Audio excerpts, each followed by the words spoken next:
ஆஃபீஸை முடிஞ்சு வீட்டுக்கு போகிற சமயத்தில் ஒருத்தர் கடைக்கு போய் ஸ்வீட் வாங்கினார்.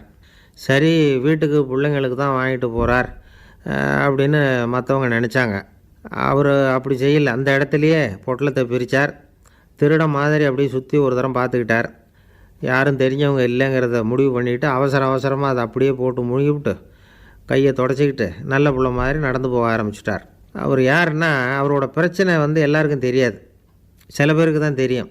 அதாவது அவர் உடம்பில் சர்க்கரை இருக்குதுன்னு டாக்டர் சொல்லிவிட்டாராம். அதனால் வீட்டில் சர்க்கரையே இவர் கண்ணில் காட்டுறதில்ல. அதனால் இவர் யார் கண்ணிலையும் படாமல் இப்படிப்பட்ட வேலைகள்லாம் செய்கிறது வழக்கம். யாருக்கும் தெரியாமல் இப்படி ஸ்வீட்டை வாங்கி சாப்பிட்டுட்டு அவர் பாட்டுக்கு போயிடுறது. இப்படிப்பட்டவங்களுக்கெல்லாம் கொஞ்சம் ஆறுதலான தகவல் இன்றைக்கி. அது என்னென்னா, நாம் சாப்பிட்ற சர்க்கரைக்கும் நம்ம உடம்பில் உள்ள சில கோளாறுகளுக்கும் அப்படி என்ன தான் சம்மந்தம் இருக்குது. இதை பற்றி சமீபத்தில் சில ஆராய்ச்சிகள்லாம் நடந்திருக்குது. ஏன்னா சர்க்கரைன்னாவே விஷம் மாதிரி அதை பார்க்குறவங்களும் சில பேர் உண்டு. சின்ன பிள்ளைங்களுக்கு வயத்தில் பூச்சி உண்டாகிறதுலேருந்து பெரியவங்களுக்கு நீரிழிவு வர்ற வரைக்கும் எல்லாத்துக்கும் சர்க்கரை தான் காரணம்னு சொல்லிகிட்டு இருக்கிறோம். ஆனால் அந்த அளவுக்கு பயப்பட வேண்டிய அவசியம் இல்லை அப்படின்னு சொல்கிறாங்க.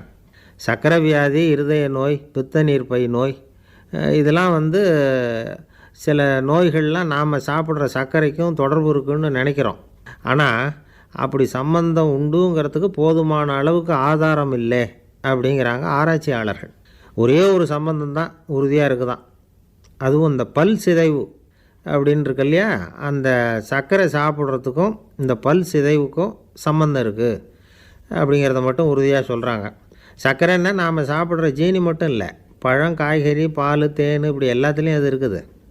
கேரட்டு கொடுக்குற சத்தில் 88% சர்க்கரை, ஆப்பிள் கொடுக்குற சக்தியில் 95% சர்க்கரை. இது ஜீனி சர்க்கரை, இது ஆப்பிள் சர்க்கரை அப்படிங்கிற வித்தியாசம்லாம் உடம்புக்கு கிடையாது. ரெண்டுமே உடனடியாக சக்தி கொடுக்குது. ஒரு ஸ்பூன் சர்க்கரையில் 16 கலோரி தான் சத்து இருக்குது. அதிகமாக சர்க்கரை சாப்பிட்டா நீரிழிவு வந்துருங்கிறது தப்பான ஒரு அபிப்பிராயம். டயபெட்டிஸுங்கிறது ஒரு மெட்டபாலிக் டிசார்டர், அவ்வளவுதான். அதாவது நாம் சாப்பிட்ற சர்க்கரையை நம்ம உடம்பு திறமையாக உபயோகப்படுத்திக்க முடியல அப்படின்னு அர்த்தம். அதனால தான் அதிகமாக இனிப்பு வேணாம்னு சொல்கிறோம். ஏற்கனவே உடம்பால் முடியாத ஒன்றை மறுபடியும் அது தலையில் சுமத்தி அதிகமாக வேலை வாங்க வேணாமே அப்படிங்கிறதுக்காக தான்.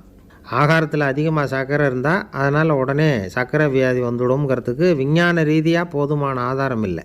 அதனால் எப்போவாவது அதிகமாக ஸ்வீட்டு சாப்பிட்டுட்டா ஐயோ அதிகமாக சாப்பிட்டோமோ, என்ன பண்ண போகுது தெரியலையே அப்படின்னு நினச்சி மனசை போட்டு குழப்பிக்க வேண்டியதில்லை.